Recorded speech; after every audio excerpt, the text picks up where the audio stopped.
seen her. The first wave's prodigal son. Normally I'd do this face-to-face, but I'm not 100% sure which way you'll jump. You act one way when Ms. Lau is watching, and another way entirely when you're off the leash. That's an interesting contradiction. You see, I think that deep down, you get it. You know, the old rules, laws, governments, those things died on Black Friday.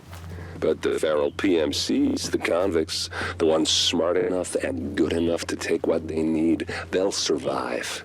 Me? I'm gonna prosper. Oh, you could too, but you took an oath, right? You got a duty. Those are both ways of saying that your conscience is fucking you.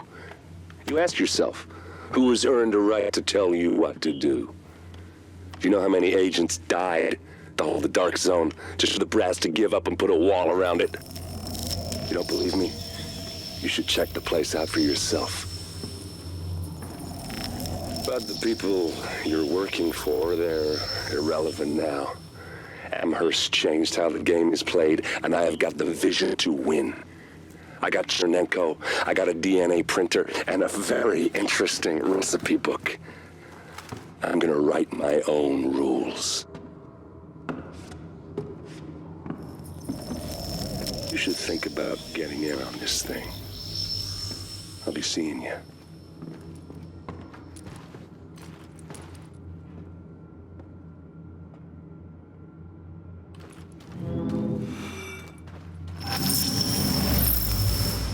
Agent, the information you found in that lab was the crown jewel. I think we can break this thing now. But we've got some more information. A voice from the grave. Listen to what Amherst has to say.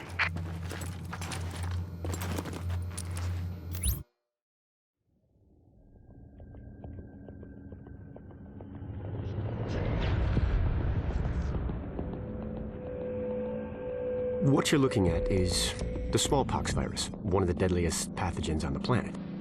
For centuries, it did a wonderful job of helping keep the human population in check.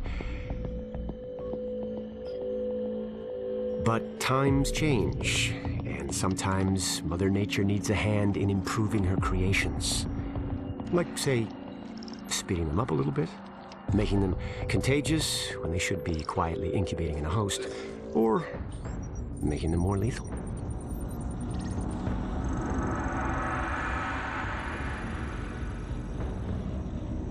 I didn't come up with the approach on my own. My friend Vitaly is one of the pioneers in the field, and the idea has been around for years. Genome as data. You see, once we digitized DNA, we made it infinitely mutable. We could do 1,000 virtual variations in the time it used to take to grow a one lab-grade generation of pathogens. And we could pick the best, most lethal combinations and make them real. That's how you make a killer virus, you see. Mix in genetic code from other diseases, and you move the sliders all the way up on lethality and virulence. The goal was a 90% mortality rate. I'm not sure my green poison is going to quite hit that, but honestly, that's just details. As long as most of humanity goes, the Earth stands a fighting chance. Technically, technology is what's killing the planet. But that's not really the case. It's the greed that drives the technology. But a funny thing happened on the way to $100 genome maps and 3D printed plastic toys. Someone figured out those technologies could be repurposed, modified for the greater good. Me. Now, my virus is going to do what nature's always done. Decide who lives and who dies. And if nature decides I die, then I die. If nothing else, I'll have a lot of company. Natural selection at its finest, helped along by a little unnatural genetic manipulation. It's all data, really. Life's just a method of processing it. The same way I processed the smallpox genome on my laptop. And who's to say that wasn't the plan all along? If, by some miracle, you survive green poison, then nature's decided you deserve to live. The rest of us, Shouldn't and won't. Godspeed. I'll see you in hell.